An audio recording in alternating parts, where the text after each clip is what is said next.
Well, hello, community members. This is your star chef coming to you. I know, it's just a star. It doesn't mean much. And I am not being facetious or overly humble. I think it's amazing that I reached the star status. But really what I think is amazing is this community and how everybody has contributed to the growth of this community. And it's pretty special to me. I'll be honest. I think it's a great accomplishment that we all can celebrate together.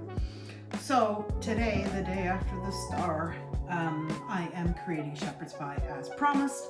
And a shepherd's pie is really sort of comfort food, right? So what I've done is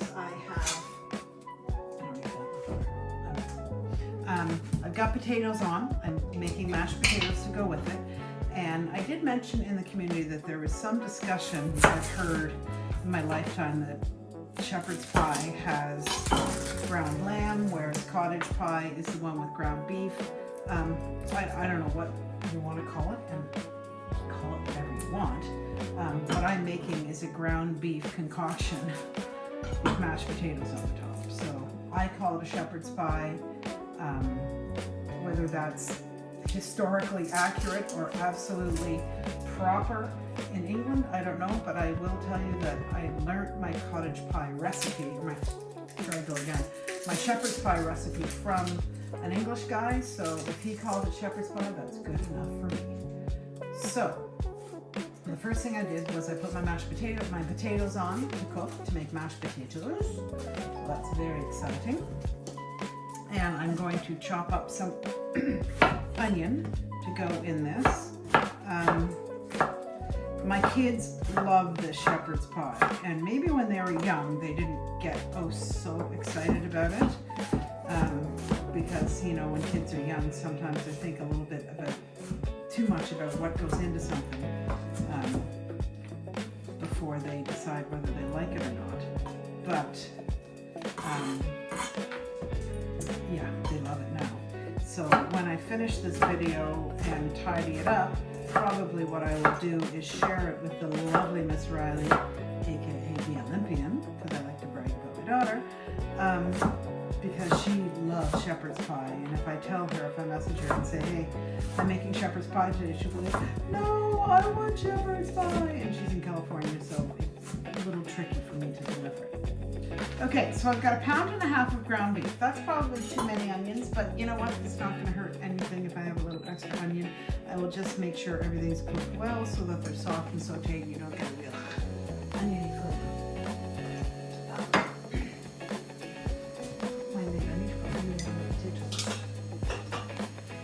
I only have one burner here, so I have to do the potatoes on the OG stove. All right. So we've got a little bit of olive oil in there. We have one onion. If it had been a smaller onion, that would have been pretty slick, but it's not.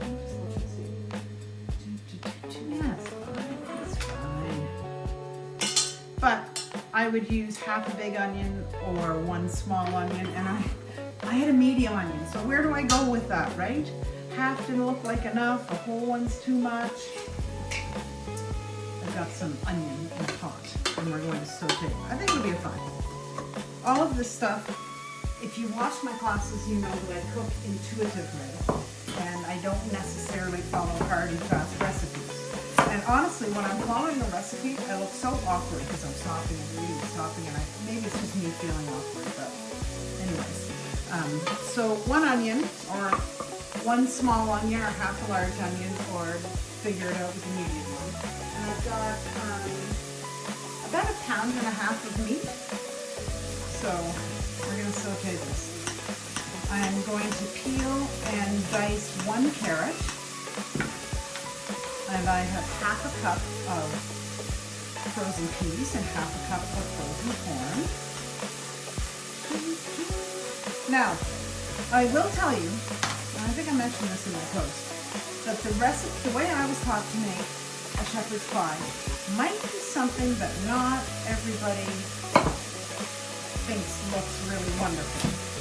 And I'm going to challenge you to follow my recipe at least once. Alter it if you don't like it. But it's really good. flavors combined. It's really flavorful. So I want to challenge you, even if you think it looks a little bit weird, try it out. See what you think before you decide that it's disgusting. And I'll tell you, I used to have a business, one of those meal preparation type jelly businesses, and I had somebody commented specifically on my shepherd's pie and said, my husband didn't think it was going to be any good. He was completely skeptical. And, oh shoot, you know what? I started to have a...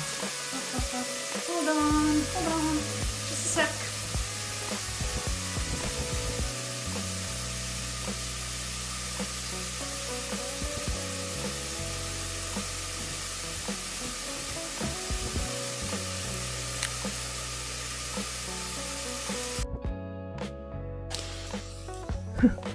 I forgot my little microphone, which is very handy when I'm chopping. And Billy's not here, so I'm not using the pan. If I put this on YouTube and he sees it, I'll be in deep trouble. All right, my onions are a little bit brown, which is good. Adds a little bit of flavor, depth of flavor. And they're quite soft. They're almost translucent.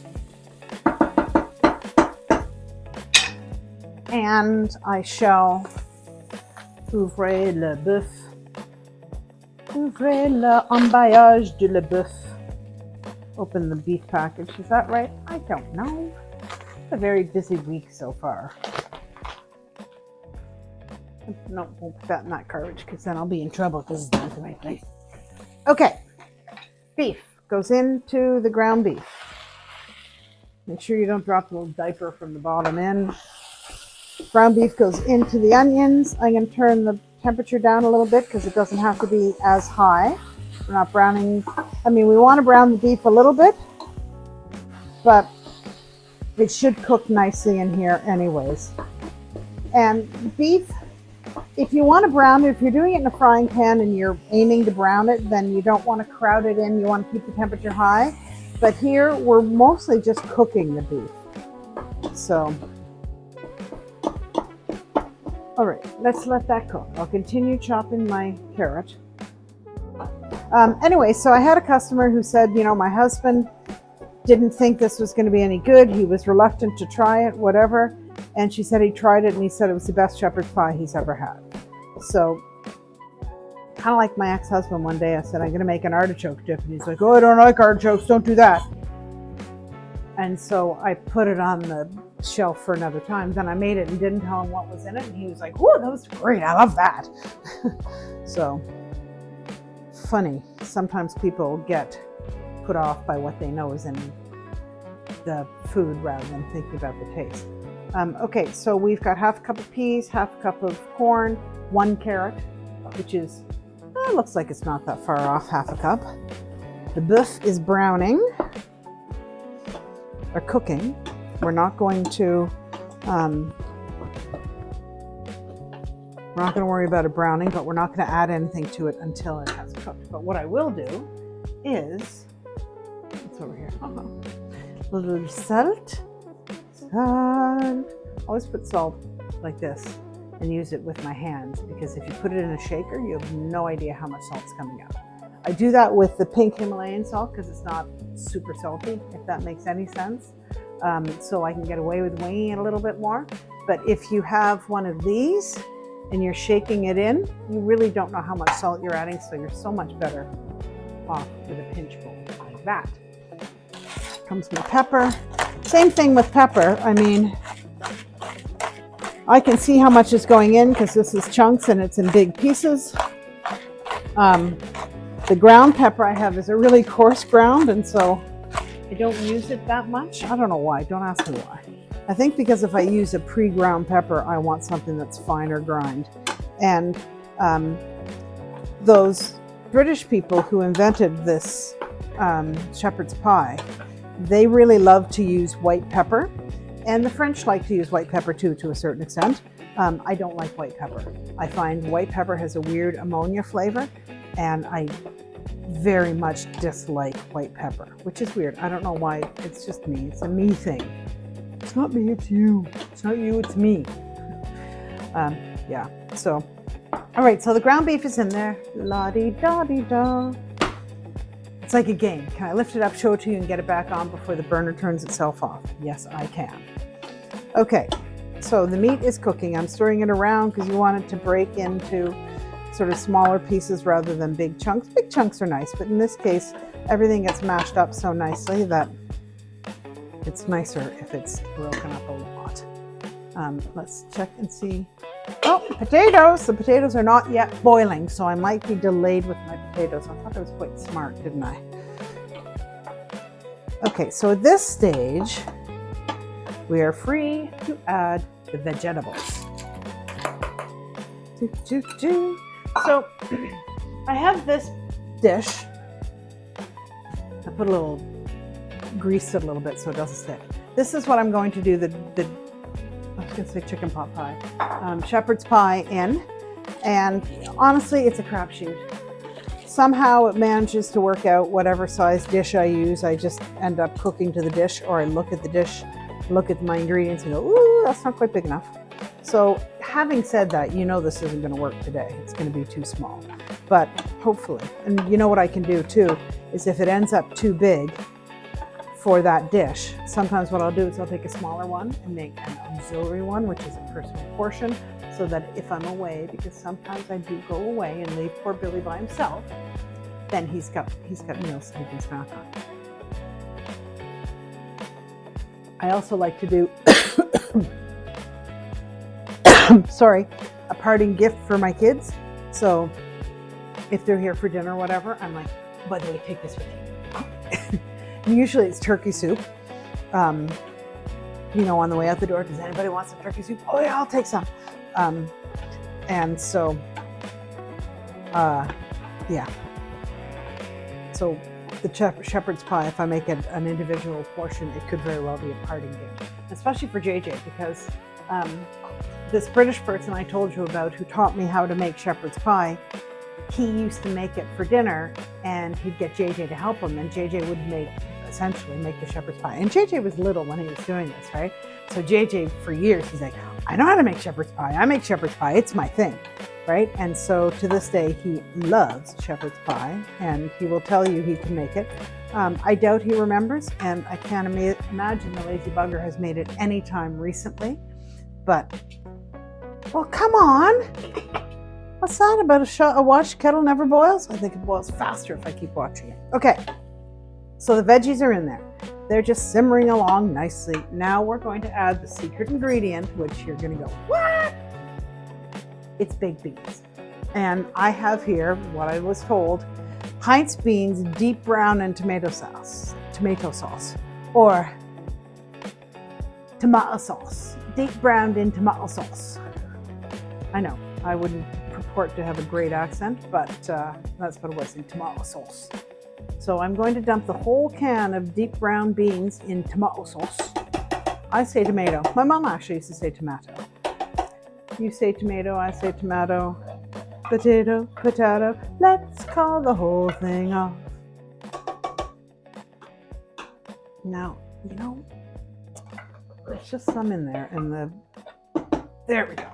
All right, done like dinner. So we're going to stir these baked beans in here. By the time I'm done with this, you wouldn't even know the baked beans are in there. They add just a touch of sweetness and a little bit of fiber, and it just, in general, and I suspect this might have been originally done like this to stretch the dish, right? Make it go just that little bit further. I'm going to put a tablespoon of tomato paste. And the tomato paste in this instance just gives it a little body, a little sort of strength of flavor. Tomato paste, if you taste it on its own, it doesn't taste great, but it's got that little bit of richness, and I don't know how to describe it. It just gives a little deeper depth of flavor to what you're cooking. And I use it, of course, I use it in spaghetti sauce as a thickener. All right, so there's that. Doesn't that look fabulous? Now I'm going to add another secret ingredient, HP sauce, or Houses of Parliament sauce. Does it say House of Parliament? HP. I don't think it does. HP sauce is a perfect ingredient. But anyways, HP stands for House of Parliament. In England, it's known as brown sauce. It's brown. They've got away with words, those British people. Oh look, my potatoes are boiling. Lid off, temperature down so it doesn't boil over. I'm really good at boiling my potatoes over. Okay, so I'm going to say add a quarter of a cup of HP sauce. Who am I kidding? I like the HP sauce. A quarter of a cup of HP sauce. That just instantly darkens the color a tad. It's really good. So what I'm going to do now, and at this point, if you want to add a little beef stock, you can certainly do that. Oh shoot, I turned that off. I didn't mean to do that. You turn that down to number 3. Get a spoon. It's like in déguster le mélange. Taste the mix.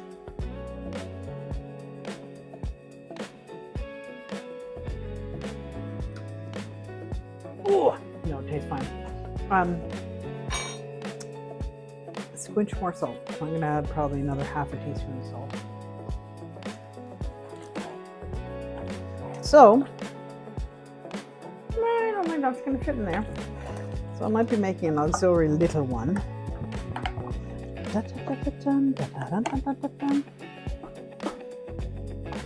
All right, I'll let this simmer for a few moments on a low temperature, and I will test it again before I put it in the container, in the baking dish. And I'm going to pause you guys just for a sec, and then I'll be back when... Hi everybody, welcome back. The potatoes are cooked. I'm now going to mash them. I'm using this handy dandy thing called a ricer, and it makes perfectly smooth mashed potatoes. Now, there has been some discussion in our family as to whether or not everybody loves perfectly smooth mashed potatoes. I think they're wonderful, but some people have suggested that maybe a little texture in the mashed potatoes is good. By all means, drop a comment and let me know what you think. Do you think that mashed potatoes should be smooth, or can they have a little texture to them? And, you know, that's kind of an allegory for life and relationships, isn't it? I like my potatoes smooth. He likes his potatoes mashed or lumpy. How do we agree on this? Well, you know, in life, there are compromises. And sometimes mashed potatoes, and see, this is the beauty of cooking together, people, is that you can solve the world's problems through an allegory to cooking. How are we going to live the rest of our lives if he likes smooth mashed potatoes and I like them lumpy? Well, the answer is that in life we need to compromise. We need to understand what's a deal breaker, what's not a deal breaker. And really, if the texture of the mashed potatoes is a deal breaker, your problems probably go a little deeper than just mashed potatoes. I'm just going to say that right now.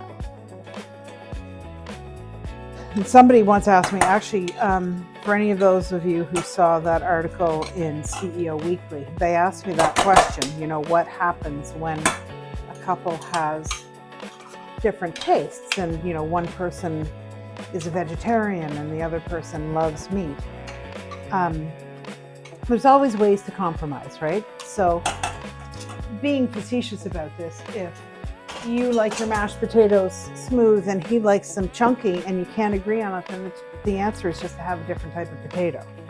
But if you're a vegetarian and she's a meat eater, for sure that's a difference in eating styles, but it doesn't have to mean that it's constant problems, right? One of you can have a portobello mushroom cap burger and the other one can have a hamburger, or one can have steak and the other one can have, you know, some beautifully grilled vegetables. There's always options and there's always ways to compromise. And I'll be honest with you, I've spent a lot of my life making 2 meals. One for me and one for the person who's picky and doesn't want to eat everything. And sometimes I don't make 2 meals and I eat what they eat. But sometimes I really think, you know, damn it, I want this and I shouldn't have to miss out on having this.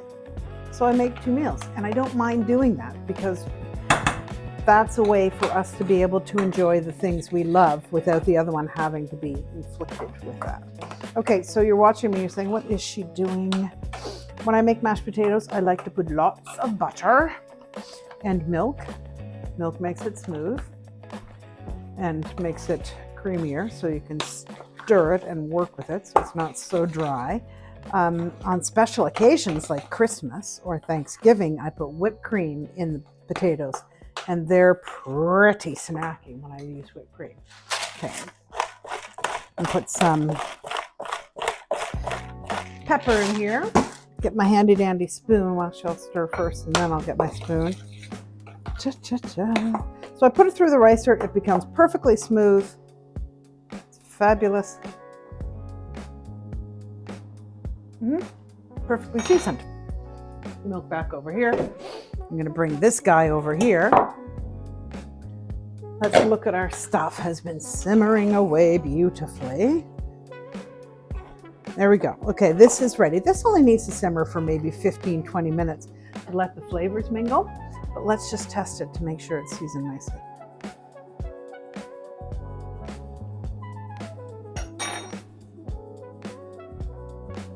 I have a very sensitive tooth in the back to any temperatures. It's annoying me. This is perfect. So I can turn this off. See how much of it I can get in this bowl. Oh. You know what? If I put it all in, I'm going to be slightly annoyed with myself. So I'm not going to put it all in. This is me being a grown-up here. We've got our mashed potatoes. I'm going to use a piping bag because the mixture is kind of gushy, which we want it to be. And when it's gushy, if you try to press down to distribute the mashed potatoes, sometimes they just sink right in and they don't spread out very well.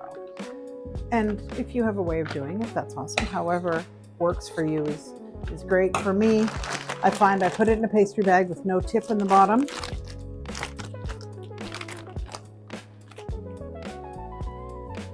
There we go.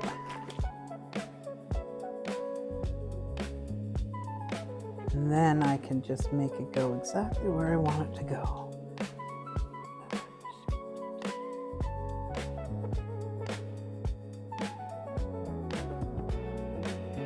It doesn't have to be perfect. I mean, this is really just the topping on a shepherd's pie, right? But, of course, the mashed potatoes are the best part. Okay, and I have enough potatoes left over for my portion size. I have a fork. All right, then you just take a fork and you're going to fill in the spots with the fork because you just need a little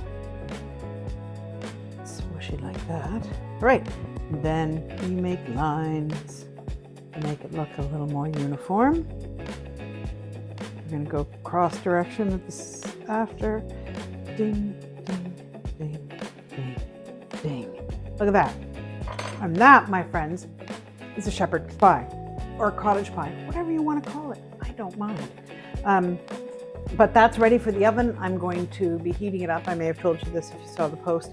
I'm heating it up and I'm taking it to the Old Fart for dinner with the Caesar salad. I might come back on and show you my Caesar salad. I might not. It depends on how much time I have today.